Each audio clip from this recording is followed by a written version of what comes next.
Hello humans, I'm electronic music producer and songwriter Anzio.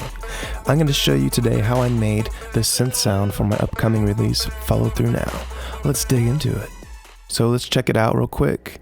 I'm going to play the song with the sound so you understand what it sounds like in context. And then we'll go ahead and get into it. So it's going to be that synth sound that you hear right here.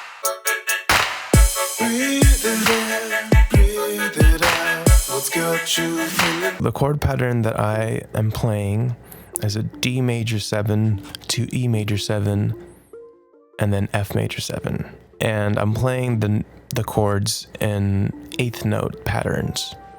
Let's create the synth sound now. Let's open up an instance of hybrid.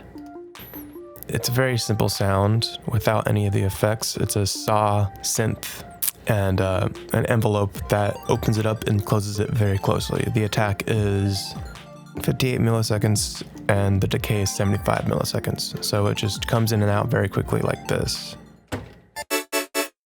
I'm just layering it by putting two oscillators together. You can select the wavetable right here. I used Glass House and what's this? Grainy Bell. And that's what it sounds like without any of the effects. Very simple. So let's get out of that. And we're going to add an auto filter to our chain. We're going to set the auto filter to notch and the frequency to about 1000. And the resonance, let's put it to about 17. And we're going to modulate this notch filter. Let's just go all the way and put the rate to 1 beat. And last but not least, let's change the circuit type to OSR and introduce a little bit of saturation to this. Let's go up to 5.9. And let's hear what this sounds like now.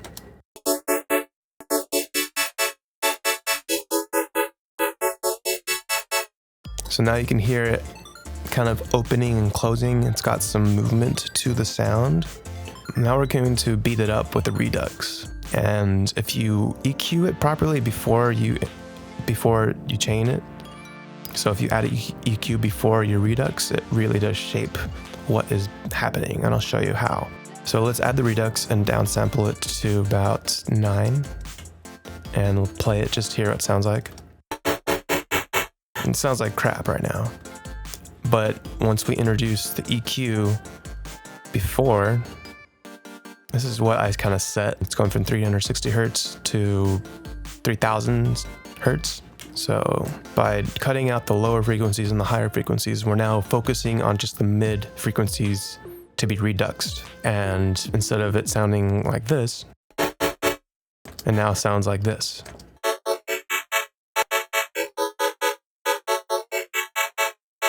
Much more interesting and doesn't sound very beat up.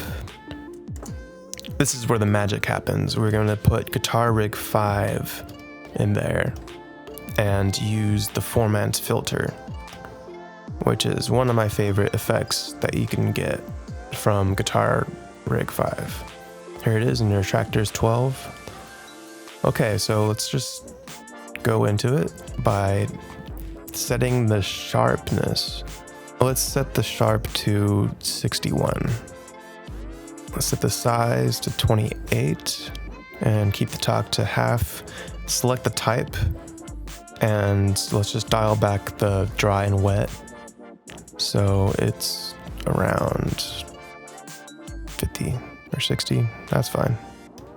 So I'm going to add a modulation. And to add LFO to Guitar Rig effects, we'll just drag this crosshair to the parameter. And now it's going to modulate this. Let's set the rate. Let's sync it to our MIDI clock and put the rate to 1. And now let's hear what it sounds like.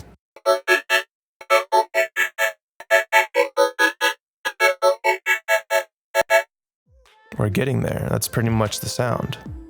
I want to add a bit of reflections with the reverb, and this will basically give it some depth.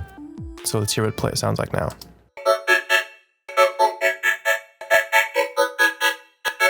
It's pretty much there. The last step in the chain is to do post EQ, and let's bring out some of the high frequencies that are just not there right now. Now let's just play with the song one more time.